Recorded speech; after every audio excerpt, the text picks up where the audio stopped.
to talk about forage management of introduced forage species and grazing systems. This is to give you general concepts of how to manage your forage properly, because when you have happy forage going into a drought, it's more likely to persist through the drought. And I always promote the concept of managing for forage, because when you have happy forage, it's productive and persistent, and you'll have a happy herd. And things that are very important when you're managing for forage are the species. If you are planting an introduced pasture, the selection of that species is going to be very important. Soil fertility, grazing management, and also weed management. And we're going to talk about these things today. So in general, Texas is split into 10 ecoregions. And this information is really going to focus here in South Texas. For the plain areas and the types of forage species and management that is really applicable to this region of Texas. So I mentioned that it's important to select a species that's going to do well in the region. We want things that are adapted to our specific soils and our climate. And climate would include the precipitation and temperature. Because the better adapted that the forage species is, the fewer inputs. And what I mean by that are things like irrigation and fertilizer and chemicals, and the less management that will be required to maintain that forage over a long time period. And also, you need to keep specific issues in mind, such as pests, weeds, and also going back to soil and climate in mind when you do select a species. Here in South Texas, we have some soils that are very alkaline. So I have, at the Beeville Research Station, some soil that's approaching 8. It's about a 7.8 pH. So there's going to be specific forages that I'm going to select that are going to be able to tolerate a little bit of iron chlorosis to grow and produce forage. That might not be an important consideration in some areas where the soil is a little bit sandier and it's a little bit lower pH. So here in South Texas, because of our climate, we are able to grow both warm season and cool season forages. Warm season forages are going to be productive from around this time of year when it begins to warm up, so from April to around the first frost. And then cool seasons, you're going to plant a little bit before that first frost, and they're going to be productive from around January until April. So we have a unique opportunity when the moisture is there to produce near year-round forage. And so warm season forages that are going to grow throughout the summertime are things like grasses and legumes. Specifically, you could grow annual grasses like sorghum, Sudan, and corn for forage. And then we have perennials, primarily Bermuda grass if you're planting, but there are a lot of pine grass and buffalo grass pastures remaining. And then legumes, annuals would include cowpea, lablab, and peanut, and perennials include bundle flower, specifically the Be Wild blend, and then lecanas. And then you also have an opportunity if you're trying to restore a pasture area back to natives, or maybe you are trying to plant some of these roadsides or areas where oil and gas industry has been on your land. And there's a lot of natives that are being released, especially through the South Texas Natives Program. And I'm not going to go through all of these, but this is a list of warm season natives for your reference. And then Pogue Seed and also Turner Seed are two local to the state of Texas seed companies where these would be available at.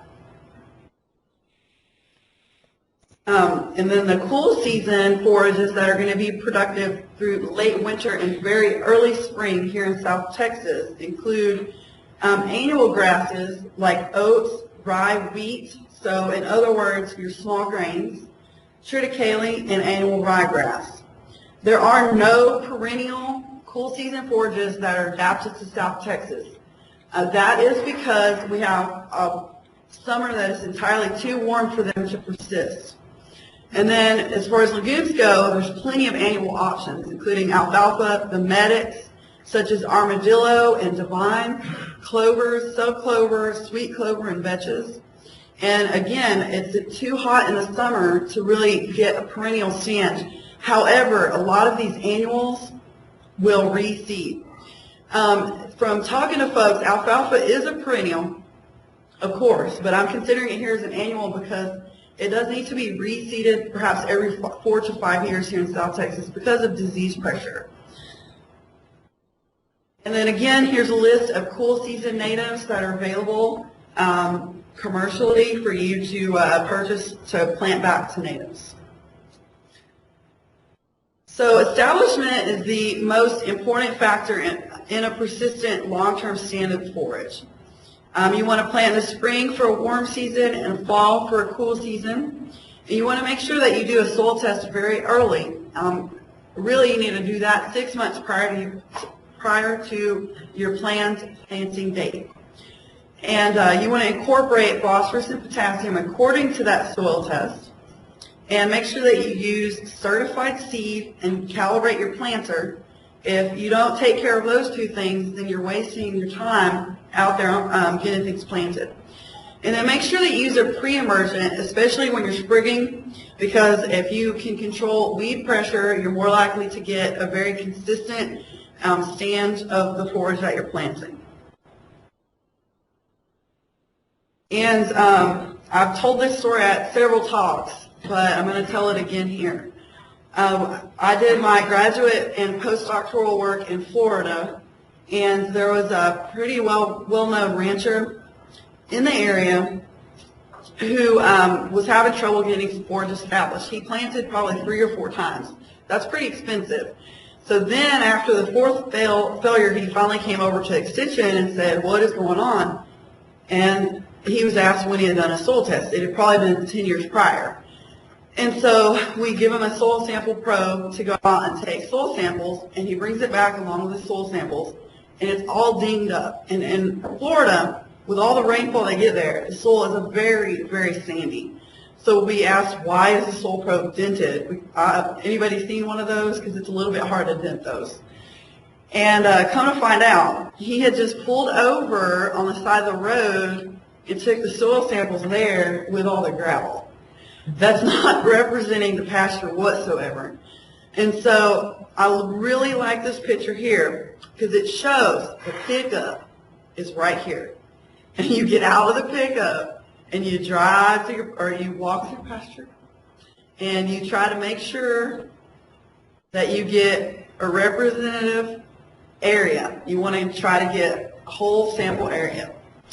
So say you have a low-lying area that's got a little bit of a ridge. Well, that might be considered a management area. You have an area that's a little bit on a hill, or you have an area that is a little bit of savanna, and you have some oak trees there. So break it up into similar management areas and take 9 to 15 subsamples from each area and mix it in a plastic bucket. Does anybody know why you would use plastic instead of metal? Because metal has elements in it that's going to mix with your soil. So if you're testing for any micronutrients, you're going to have some contamination of your sample. So use a plastic bucket and mix it all together, put your sample in the bag, and send it off for testing. In the A&M Soil Testing Lab, Waters Laboratory, Utah State, there's plenty of places that you could select based on whatever factor you want to consider to get your samples analyzed. I did find this reference online. It's listed here at westernlaboratories.com. They have these wonderful free little internet modules so that you can learn a little bit more about soil nutrients if you want to go online and look at those. They're fairly short, but I was really impressed by the quality of that material. So you're going to test 6 months prior to planting, but if you have an established pasture, you're going to soil test every 3 to 4 years, if not more often, depending on your management. If you're managing for hay, I recommend you do it every 1 to 2 years. Because proper fertilization will ensure forage will persist. I think that fertilizer prices being extremely high the past few years And then on top of that, we throw a drought. That's why our pastures are looking the way they do, because they weren't healthy going into this drought. You can't fault anybody for that. And then also, if you soil test, you're not going to be buying fertilizer you don't need. You may have plenty of phosphorus out there, and if you think you just need to apply it, you're going to be wasting your money because you might already have some stored in the soil. And then again, I already mentioned the free tutorials that they have at westernlaboratories.com. So when you're planting, make sure you have a prepared seedbed. That would be one that eliminates existing vegetation, so plowing discs to do that. And then how to tell that it's firm enough to ensure good soil to seed contact is for a grown-up to walk through it a little bit and make sure that when your foot presses into that, that you have about a 1/4 inch deep imprint and no more than that. If so, if your foot goes deeper, you might need to get out there and cultipack a little bit before you plant. So, I have a question for you guys. What is the most important factor that's going to affect forage quality? And when I say forage quality, I mean the return on your forage in the form of milk or meat production. Time of harvest. Yes, time of harvest, maturity. And then number 2 is fertilizer. So always keep that in mind. Your soil testing and your fertility management is very important, but it's more important to get out there when that forage is at the proper stage, get it grazed or get it harvested for hay. And this graph here explains that very nicely. We have our dates here from April all the way to November, and we're looking at coastal Bermuda grass, common Bermuda grass, and Pensacola Bahia grass. Now I realize we don't really graze Bahia grass here, and that's because we don't get enough rainfall for it to really be adapted to the area, but it's a pretty good grass. And then you can see digestible dry matter here. And over time, through the summer, the digestible dry matter of all 3 of these warm season grasses decreases.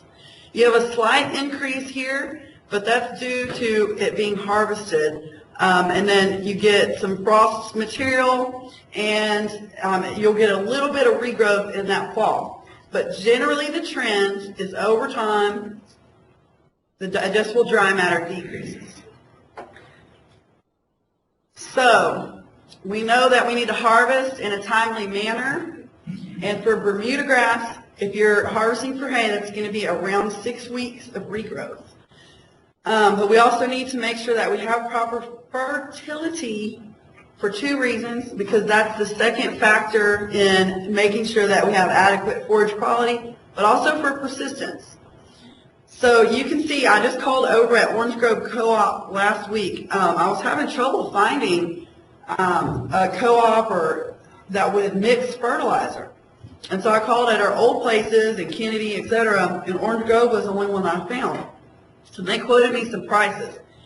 I was shocked at this one. The DAP price really shot up, and so did urea. Look, $546 a ton. That's high. And so here I calculated the cost of each nutrient per pound. You can see that if I'm applying ammonium sulfate, it's about $1 a pound of nitrogen.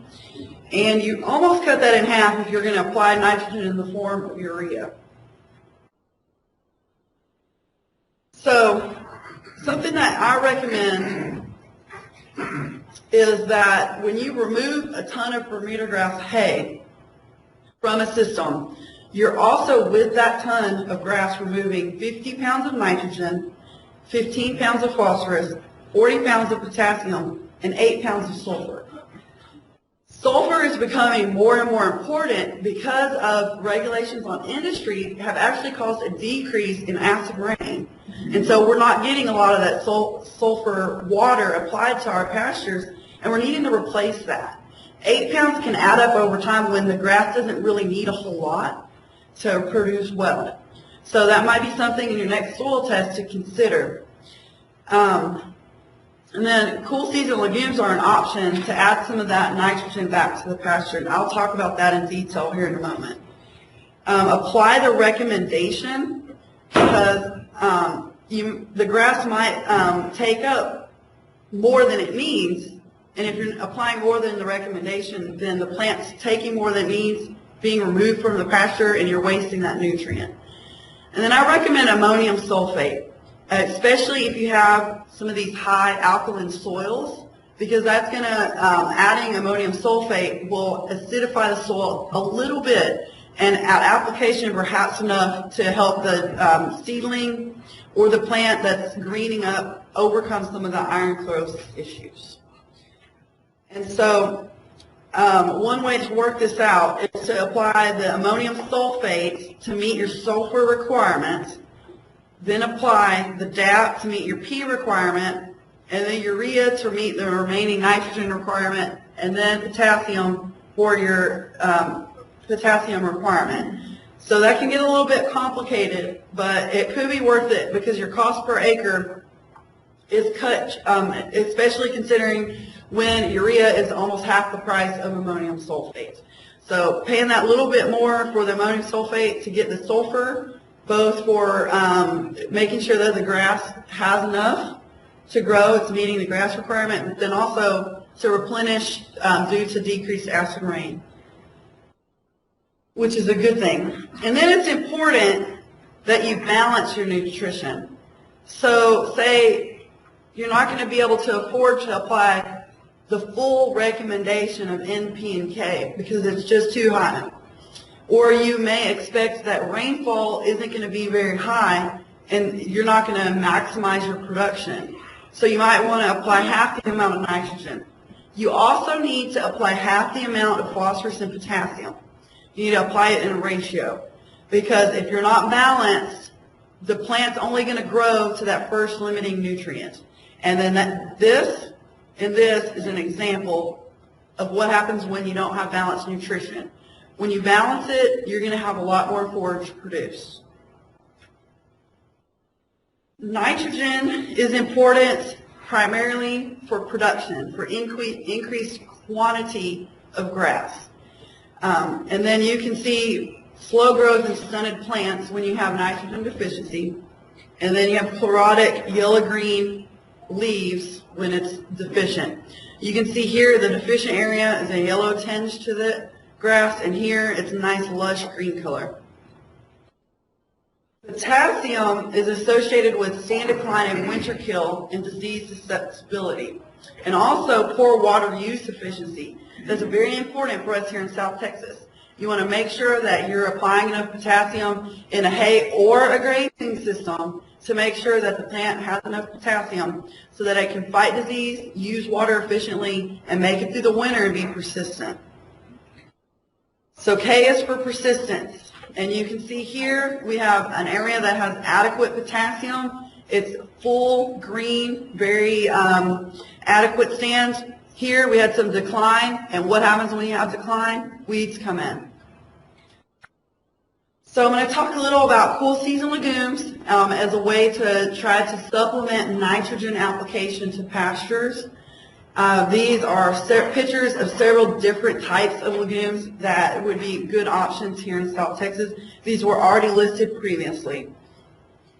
So it's always risky anywhere to overseed a cool season forage because of moisture. It does require moisture to grow the plants. However, when you have a plant there during the winter, when it does rain, you're more likely to capture that rainfall. How much runoff have you noticed recently with these bare soils or fields with dormant grass? If you have a live plant that's breaking up the soil, the subsoil with its root system, and it's growing there with leaf material to cover it, it's going to prevent erosion and allow for infiltration of that rainfall. So it might require some moisture, but you're also capturing moisture. So if you're going to overseed a grass pasture with cool season forage, control your weeds for a year prior, and you need to plant whenever your daily low, and that's nighttime low, is about 50 degrees. That makes sure that the warm season grass is going to be going into dormancy and it won't be competing with any germinating cool season legume seedlings. And you want to make sure that you mow or graze the warm season grass very short. Again, that avoids competition for light with the germinating seedlings.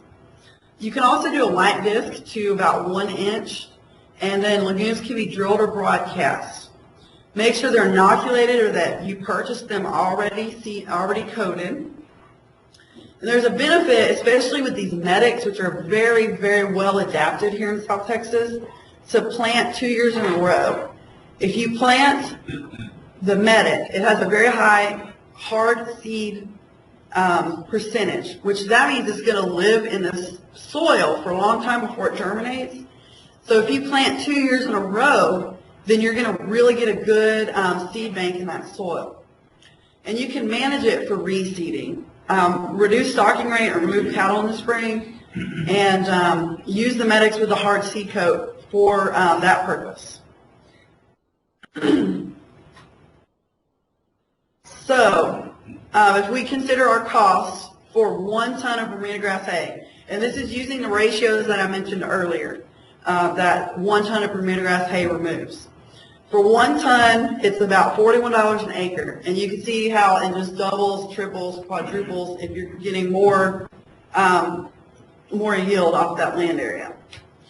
Okay, so here's the value of nitrogen from a cool season legume that compares to the amount that you would apply of commercial inorganic fertilizer. And you can see that at the prices I got quoted the other week from Orange Grove Co-op, that I'm getting a value of anywhere from $70 to $180 per acre for these legumes. That's a big payoff. So you're getting about 50 to 160 pounds, or excuse me, 50 to 200 pounds of nitrogen added, depending on the species and the productivity of that legume. And one other benefit of a cool season forage is that it's there in the very early spring months.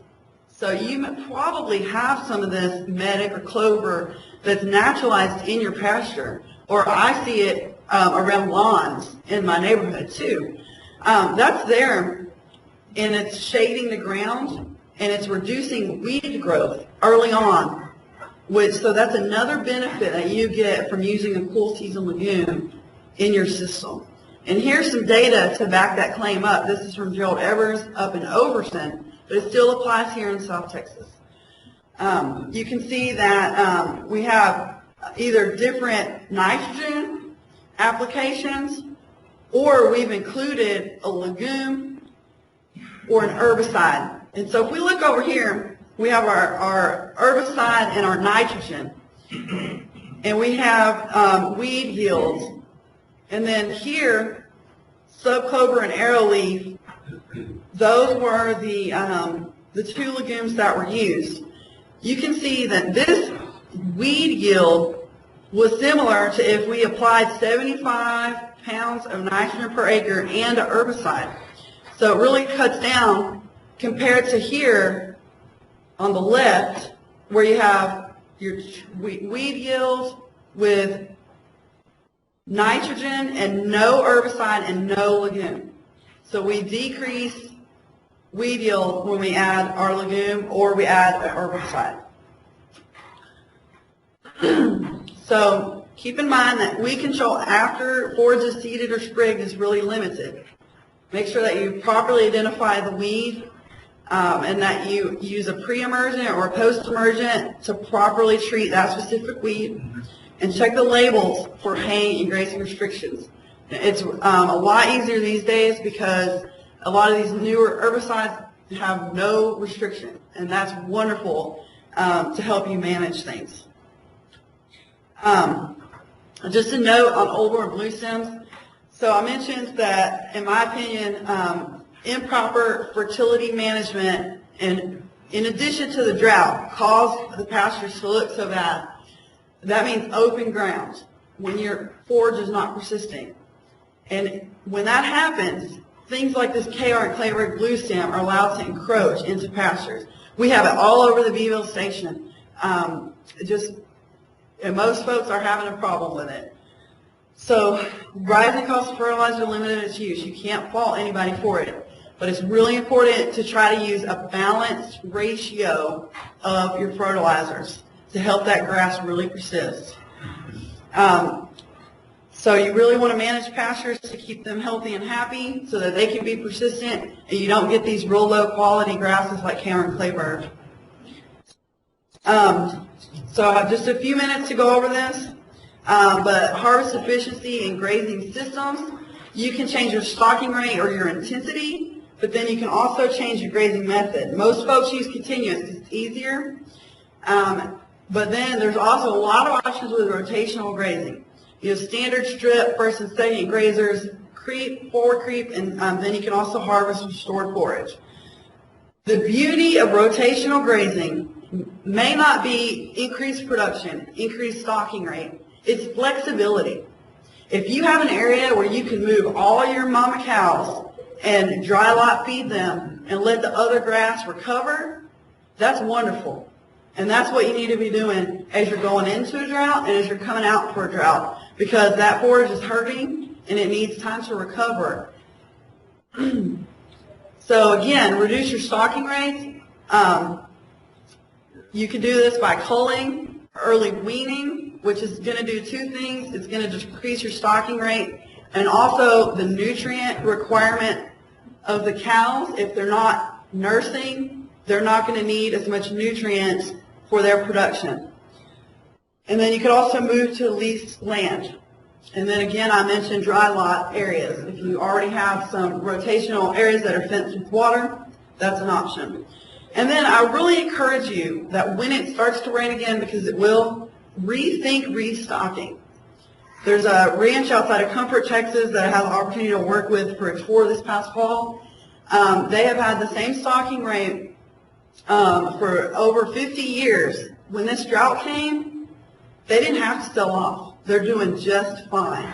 It's pretty miraculous. And the reason for that is because they considered their animal weights. Think about how large your cattle are compared to your grandfather's cattle. You have a larger cow, she's going to need to eat more.